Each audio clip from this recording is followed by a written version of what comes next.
I texted the family group chat flight lands at 5 p.m. Can someone pick me up?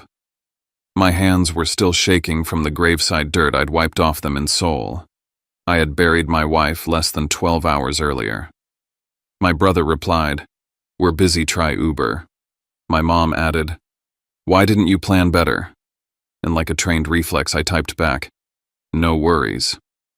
But that night when the news showed what happened to me after I walked into that freezing, flooded house, they dropped their phones like it was the first time they'd ever seen me bleed. I'm Cassian Holt, and this is the moment everything I thought I knew about family burned down to the foundation. Before I share my story, I want to know you're here with me. Just say, listening in the comments, or tell me where you're watching from. I love seeing how far my story can reach. Sometimes even the smallest connection makes a heavy story feel a little less lonely. Thank you. And now, here's my story. And if this kind of real human story matters to you, please consider subscribing. It helps more than you know, especially to someone who spent a long time believing no one was listening.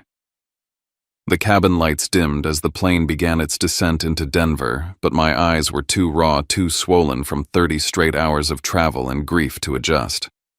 I sat there 32 exhausted beyond reason, still wearing the same black shirt I'd buried my wife in 2 days earlier, feeling my skin crack under the recycled air.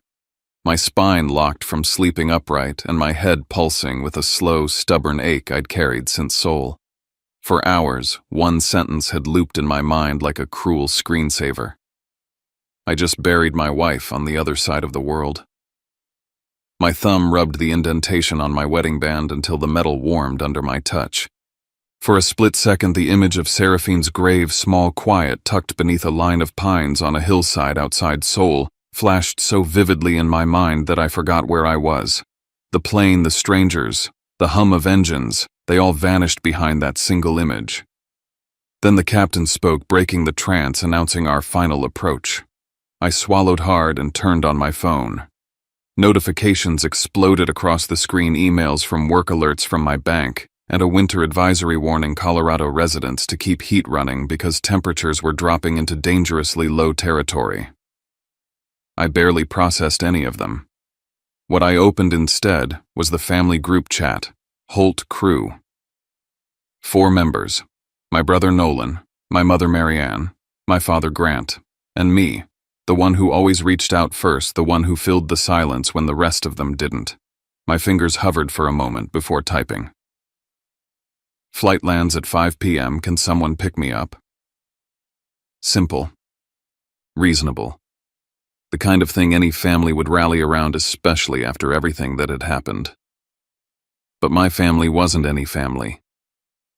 I stared at the screen while we taxied, pretending not to anticipate the replies, but I did. I always did. I'd spent most of my life trying not to need too much, not to be an inconvenience, not to disrupt the rhythm of a household that had always spun around Nolan. A bubble appeared. Nolan. We're busy, try Uber. 8 words, not even a question mark. Not a, how are you holding up, or are you okay to ride alone after that flight? Just logistics, as if I'd asked him to pick up dry cleaning. A second bubble popped up before I could breathe. Mom. Why didn't you plan better? You know how full our schedules are. Her schedules, her bridge club, her dinner commitments, her social calendar she guarded like it was national security clearance. My father didn't bother typing, he just reacted to Nolan's message with a thumbs-up emoji. A gesture I'd seen so many times growing up that it had become almost a punctuation mark in our household. Good enough, moving on. I stared at the 3 responses. My throat tightened.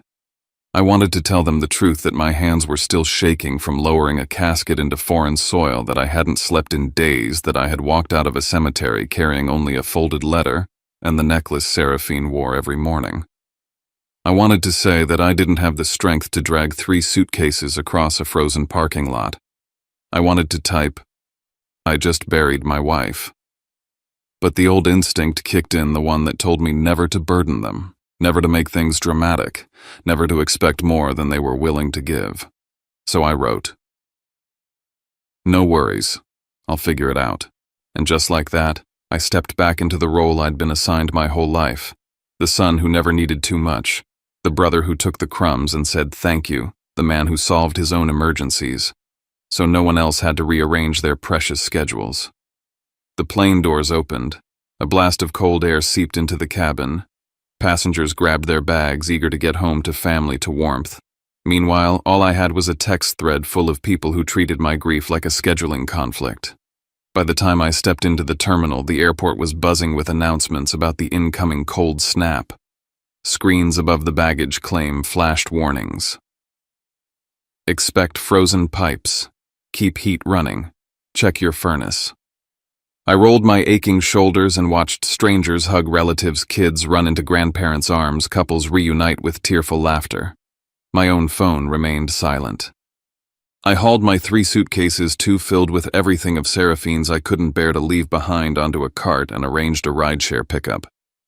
The price was nearly double the usual rate, but I tapped accept run without hesitation. Outside, the wind cut across the pavement, sharp and metallic. As I pushed the cart toward the pickup lane, I glanced at my phone one last time. The family group chat sat pinned at the top, the words, "No worries," glowing like a lie I had swallowed whole. I had no idea that before nightfall those same words would echo back at my family through a television screen, that by 10 p.m. the entire state would know exactly what I'd endured alone. At that moment, all I knew was that the cold was sinking through my coat and that the real storm, both the one outside and the one waiting for me at home, was only beginning. The car's heater blasted warm air, but none of it reached me. I sat in the back of the rideshare, forehead pressed against the cold glass, watching Denver's city lights smear into streaks of color. I barely registered the driver's soft humming, his fingers tapping the steering wheel, the muted radio report about plunging temperatures. Instead, my mind drifted backward, because to understand how I ended up returning to Colorado alone with my wife's favorite sweater folded in my bag and her wedding ring hanging on a chain around my neck, I had to go all the way back to where it began. Austin, Texas. A co-working space with too many Edison bulbs and too little actual lighting. A design workshop I was presenting at. A coffee machine that sputtered aggressively whenever someone ignored the "Do Not Overfill" sign. And Seraphine Vale, walking contradiction software engineer, the woman who dropped an entire cup of hot coffee onto my laptop as she tried to squeeze past a group reaching for pastries. She froze. I froze. My laptop hissed, and then she burst into the most unfiltered laugh I'd ever heard. "Okay," she said, brushing her hair back and looking directly at me. "If I buy you a new laptop, will you forgive me? Or do you prefer coffee sacrifices daily?" I remember thinking, who laughs like that at a disaster? Who looks that alive at 9 in the morning? She insisted on buying me another drink that wouldn't kill my electronics, and we sat at a corner table talking about everything. UX coding the absurdity of the workshop snacks, why Austin felt like a city still figuring out its personality. My phone buzzed non-stop during that conversation. The whole crew group chat was going wild over Nolan's newest sales award. Memes, photos, my mother's proud paragraphs written like a press release. Not one person noticed I was presenting that morning, even though I'd told them 2 weeks earlier. Seraphine saw the notifications lighting up my screen. She raised an eyebrow. "Your family's enthusiastic," she said, "but none of them asked how your talk went." I shrugged. I'd spent my whole life shrugging off things that hurt. From that day on, everything with her moved effortlessly: late-night coding sessions, takeout dinners on the couch, debates about UI patterns, laughter that filled every inch of our little Austin apartment. When remote work became permanent, I suggested moving somewhere quieter. Boulder called to both of us: mountains, seasons, fresh air, a place where we could build something new. My family was less thrilled. Colorado was too far, too inconvenient for holidays, too remote for my mother's taste. Nolan asked about salaries, first, support second. Classic. But we moved anyway. Bought a small house with a yard big enough for her to plant sunflowers. She baked on Sundays, dancing barefoot in the kitchen while I sat at my desk facing the Rockies, wondering how I got so lucky. We talked about kids, names, how we'd raise them. How the office could easily turn into a nursery. For months I'd walk past that room and picture her decorating it. And now, the room was still there, still full of papers and half-finished projects, frozen in time. The memory tightened like a knot in my throat. Then came the offer from a Seoul-based AI firm, a paid contract that could push her career forward for years. The night she told me about it, she kept apologizing, worried it would take her too far from me. But I told her to go, that we'd handle the distance, that it was 1 year, that love could stretch across oceans. My family had predictable reactions. Nolan is the compensation worth the hassle, Mom. 1 year. What about giving me grandchildren? No one said we're proud of you. No one ever said that. I felt ashamed as I introduced her to friends at our farewell dinner in Austin, babbling excuses for why my family couldn't make it. Again. On the day she flew to Seoul, I walked her to security. My family texted a single safe travels. Right before she stepped through the gate, she leaned in close and whispered, "If anything ever happens to me, don't let anyone tell you you're asking for too much." At the time, I laughed it off. Now in the back of that ride share with Denver blurring by those words hit me harder than the turbulence that tossed our plane an hour earlier.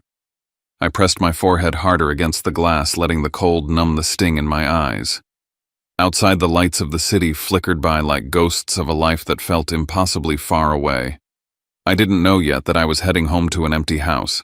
I didn't know yet that frozen pipes would burst, that carbon monoxide would fill the rooms, that by midnight I'd be unconscious and hypothermic, and that a neighbor's 911 call, not my family, would save my life. For now, all I had were memories of Seraphine, warm, bright, alive, and the sharp, cutting truth settling deeper in my chest. She had seen everything clearly long before I did. The last few weeks played in reverse, as if someone had spliced together pieces of a film I never wanted to watch again. Just a few days before everything shattered, Seraphine and I had ended a morning video call the way we always did, her sitting cross-legged on her apartment floor in Seoul hair, in a messy bun, eyes tired but still teasing. She mentioned a headache that had been bothering her for hours, brushing it off with a laugh, blaming the all-nighter she'd pulled for a project deadline. I told her to rest. She told me she would, but we both knew she probably wouldn't. 8 hours later, while I was eating reheated leftovers in Boulder, my phone rang with a number I didn't recognize. When I answered, a rush of Korean and broken English tumbled into my ears so fast I could barely understand. A co-worker of hers was shouting over the chaos around him, something about her collapsing mid-meeting, being rushed to the ER, a possible aneurysm, the doctors working on her. I stood there, frozen fork still in my hand, unable to form words. He apologized for his English, but it wasn't the language barrier that made everything incomprehensible. It was the sheer terror of imagining her alone in that hospital. I booked the next flight I could find. Boulder to Denver, Denver to LAX, LAX to Seoul. Every layover was a blur of fluorescent lighting and airport chairs. At the boarding gate, I sent a message to the family group chat explaining that Seraphine was in critical condition. The replies came quickly, but hollow. Keep us posted. Let us know what the doctors say. Not a single question about me. Not one offer to help. The subtext was clear. Update us, but don't ask for anything more. When I finally reached the hospital in Seoul, a nurse led me through a maze of hallways into the ICU. The smell of disinfectant hung thick in the air. Machines beeped steadily, their patterns too calm for what I felt inside. Seraphine lay in a bed surrounded by tubes and wires, her skin pale, her chest rising and falling only because the ventilator forced it to. A doctor with kind eyes explained quietly that an aneurysm had ruptured. The damage was massive. The chances were slim. I sat beside her, telling her about the snow in Boulder, about the bakery she loved on Pearl Street, about the silly joke she'd made just days ago. I talked because the silence terrified me. I talked because I couldn't bear the thought that she might slip away without hearing my voice one last time. Later, when a nurse checked her chart, I glanced over and froze. Under emergency contacts, the first name listed was mine. The second was her former professor in Austin. There was no mention of my parents, my brother, or anyone from the Holt family. That line on the page hit me harder than anything the doctors had said. It confirmed something she'd been trying to show me for years in her life. I was the family. My family in her eyes were strangers. When I called my mother to tell her the severity of the situation, her first question was whether insurance would cover the hospital stay. She wanted to make sure we weren't letting ourselves get overcharged. Nolan said that if things looked too grim, maybe I should consider bringing her back to the States quickly so costs wouldn't escalate. No one asked if I was alone. No one asked if I had slept, eaten, or had support. When I asked if they could come to Seoul if things got worse, my mother hesitated, then said the flights were too expensive and she had social commitments she couldn't miss. 3 days later, the doctors called me into a consultation room. The ceiling lights buzzed faintly. I stared at the table while they explained that her brain had no meaningful activity, that she wasn't in pain but wouldn't recover, that keeping her on machines would only prolong what little was left of her life. My signature felt like the heaviest thing I had ever written. The funeral happened in a modest chapel outside Seoul. A handful of her colleagues came. A few American expats I'd never met showed up with flowers, offering their condolences quietly. I propped my phone on a small stand and started a video call to include my family. My mother complained about the lighting hurting her eyes and left the call early. Nolan stayed on for a few minutes before announcing he had to jump onto a client meeting. My father didn't say anything at all. After the service, I checked our group chat. One message awaited me. "You did what you could. Now focus on getting home and sorting things out." No one wrote "We're sorry." No one asked how I was standing upright. The days after the funeral were a blur of paperwork. I ran back and forth between government offices, translators, and the U.S. consulate. When I inquired about bringing her body home, the cost was staggering, far beyond anything I could manage. Insurance would only cover a portion. Exhausted and nearly out of money, I made a choice I never imagined I'd have to bury her in Seoul, not in the place she once called home. My mother's response when I informed her was just another blow. "Do whatever you think is reasonable. Just don't take out loans from us." I picked a burial plot on a quiet hillside overlooking maple trees turning red in the winter cold. I tucked a worn paperback, a small photo, and a Rockies keychain beside the headstone during my last visit before flying out. I told her I would come back. I promised I would keep going, even though I no longer understood how. As I walked back toward the exit, 2 of her coworkers whispered to each other, glancing at me with pity. One said softly, "Usually family comes." The words stung more than the cold wind. By the time I boarded my flight back to the U.S., I was nearly maxed out on my credit card, drained in every possible way. I remember staring at the flight map on the screen in front of me, a thin blue line stretching across the Pacific, thinking the worst was behind me. I thought I was going home to rest, to recover, to let myself fall apart in familiar walls. But whatever I imagined as safe or home no longer existed. And the real storm, the one waiting for me in Boulder, hadn't even begun. The drive from Denver International Airport to Boulder felt endless. I sat slumped in the back seat of the rideshare, my head heavy against the window, the city lights dissolving into streaks of white and gold. The driver, Paul, tried to make gentle conversation, asking how my trip had been. I muttered something vague, unwilling to let the words "I buried my wife alone on the other side of the world" escape my mouth. Saying it would have broken me. My phone buzzed. More messages from the family group chat. I didn't open them. Letting them sit there felt like a punishment I deserved for still expecting something different, for hoping they might have changed in the span of a few days. The radio murmured warnings about a coming cold front, temperatures dropping below zero, pipes freezing, heating systems needing to stay on through the night. I listened distantly, never imagining those warnings would become the thread connecting everything that happened next. Paul pulled into my driveway just as dusk fell. The air outside was sharp enough to sting my lungs. I dragged my suitcases up the steps, unlocked the door, and stepped into complete darkness. The house felt frozen, still untouched. I flipped the light switch. Nothing happened. My stomach tightened. The temperature inside was bitter. I checked the thermostat off. Completely off. Before leaving for Seoul, I had asked my mother to turn the heat on the day before I returned. She'd agreed without hesitation, yet the screen blinked blankly, lifeless. I walked into the kitchen, hoping to find something, anything that made the place feel less abandoned. The refrigerator held only condiments long expired and a few containers of food mottled with mold. Nolan had promised he'd restock the fridge for me. Another promise evaporated. A wave of tiredness hit me so hard I dropped onto the sofa instead of going upstairs to our bedroom. I couldn't bring myself to open the suitcases. I knew her clothes were inside folded by someone else's hands. I texted the family a quick, "Just got home." No one replied. I forced myself to assume they were busy. The cold crept deeper as I fell asleep in my coat, curled awkwardly on the couch. It wasn't restful sleep, just unconsciousness pulling me under for a few hours. Morning arrived violently. I woke to the sound of water dripping, then rushing like a downpour inside my house. For a second, half dreaming, I thought it was raining in Seoul. Then I sat up. Water poured from the ceiling in streams, through the light fixtures, down the walls, across the cabinets. I waded through a shallow pool forming on the kitchen floor. The pipes in the ceiling had burst overnight, frozen solid with no heat running to protect them. The warnings I'd ignored on the radio came back like a cruel taunt. I scrambled to find an emergency plumber. Every line I called said the same thing: too many burst pipes, earliest appointment in 3 to 4 days. The house kept flooding while my breath fogged in front of me. In desperation, I called Nolan.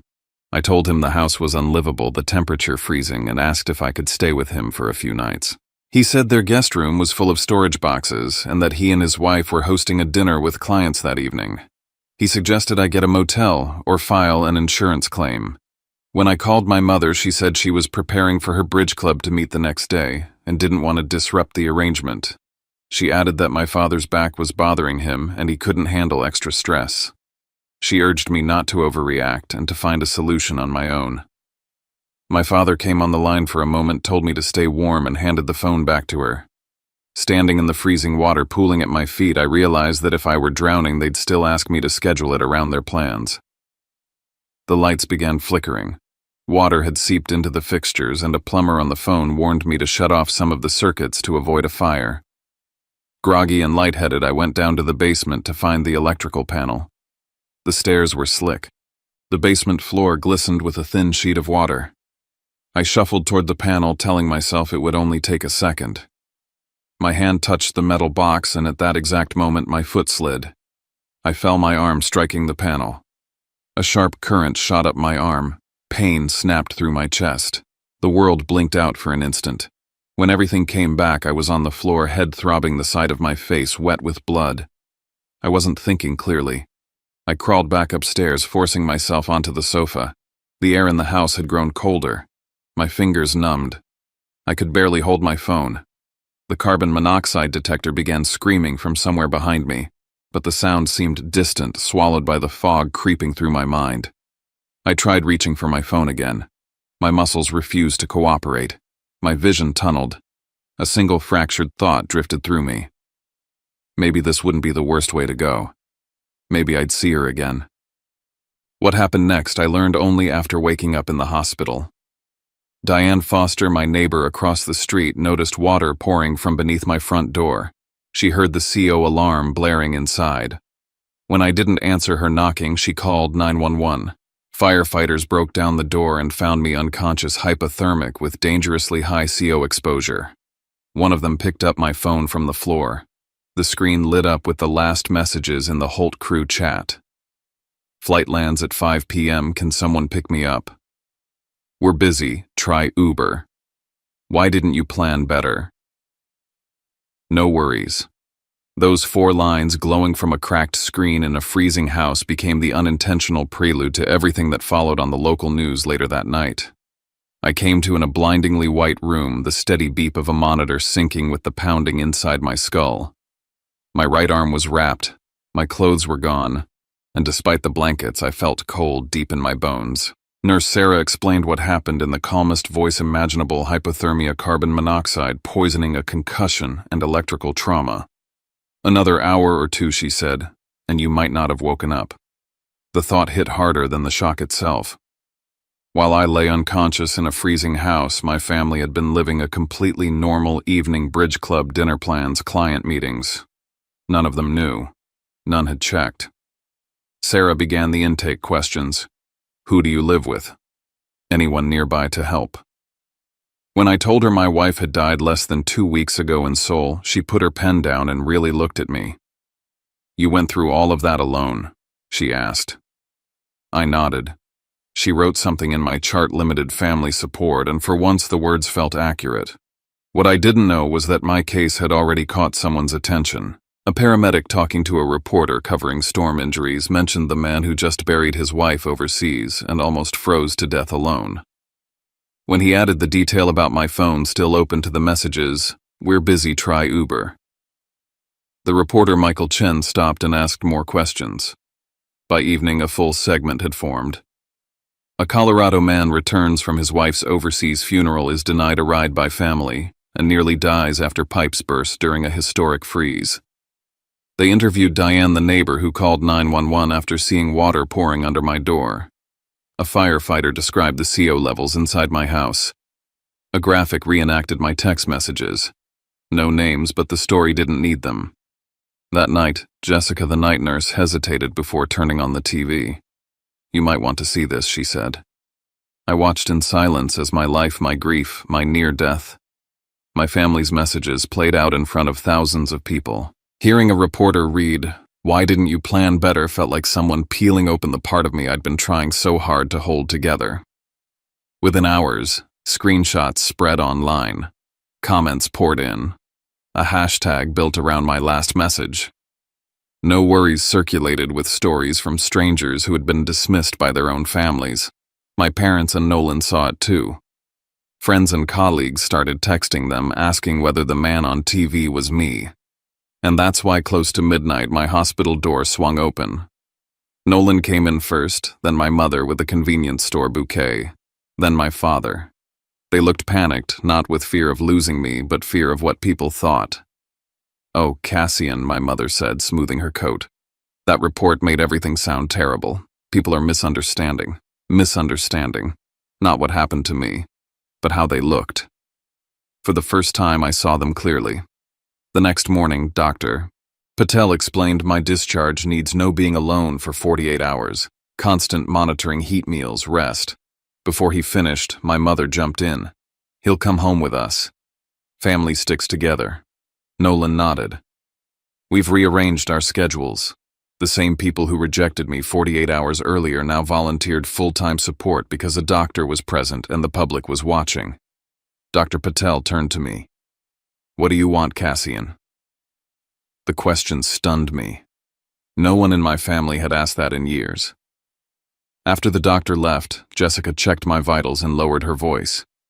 "You don't have to go with them if it doesn't feel right. We have options."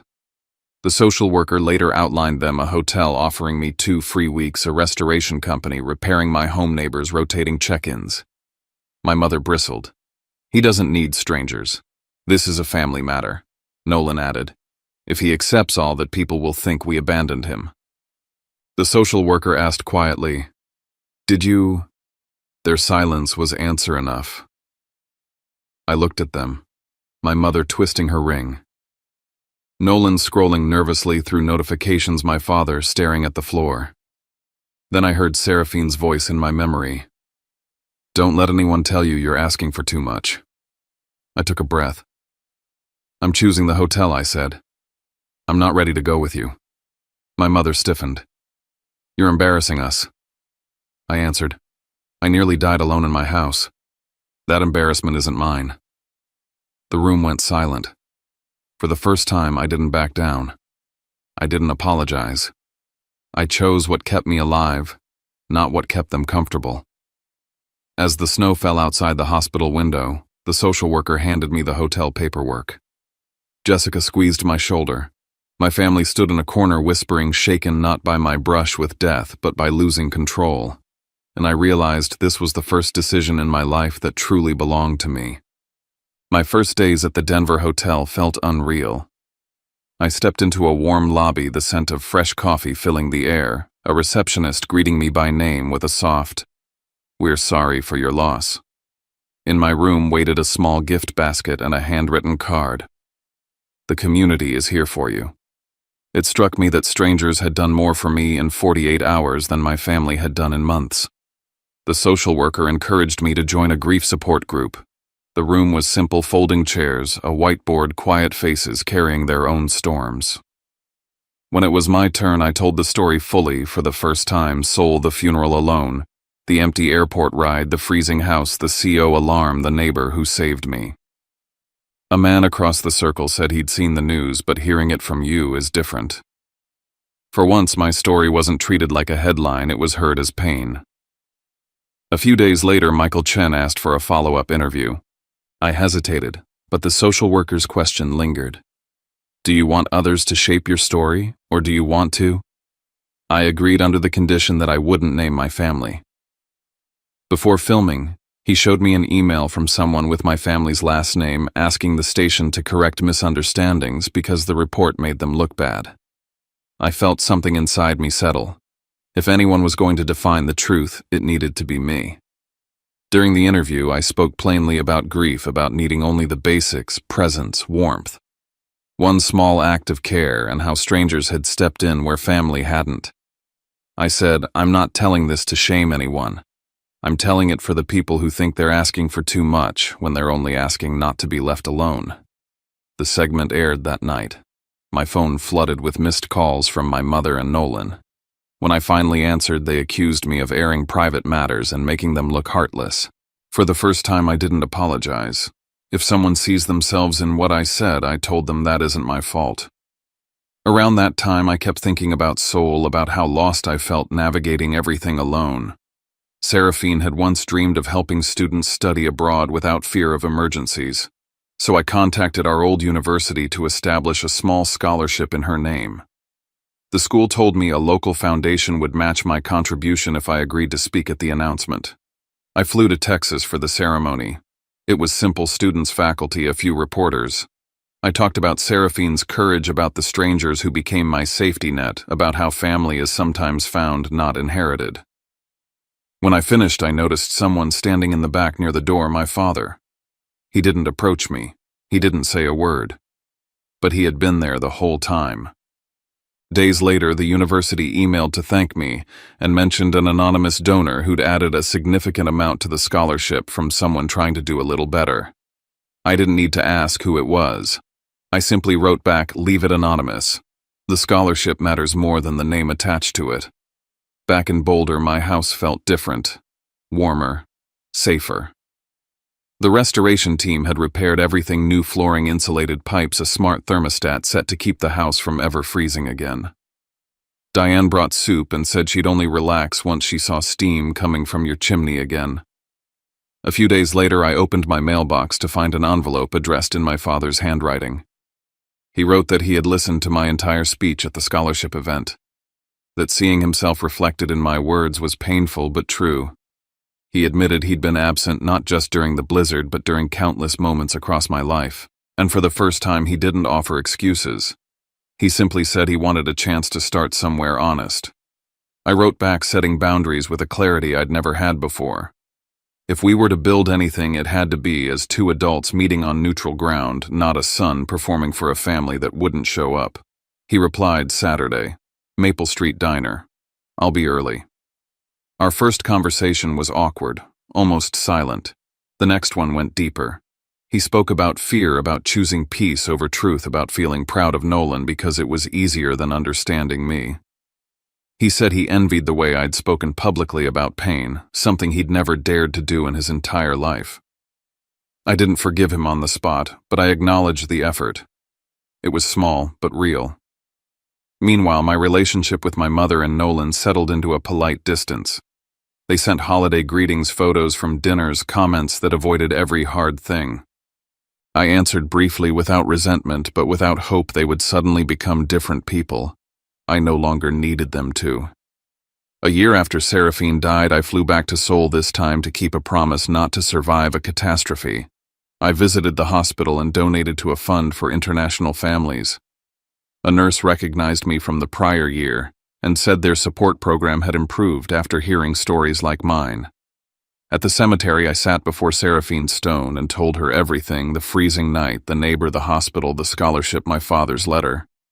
I said I still missed her fiercely, but grief was no longer swallowing me. It had become something quieter, a companion, not a weight.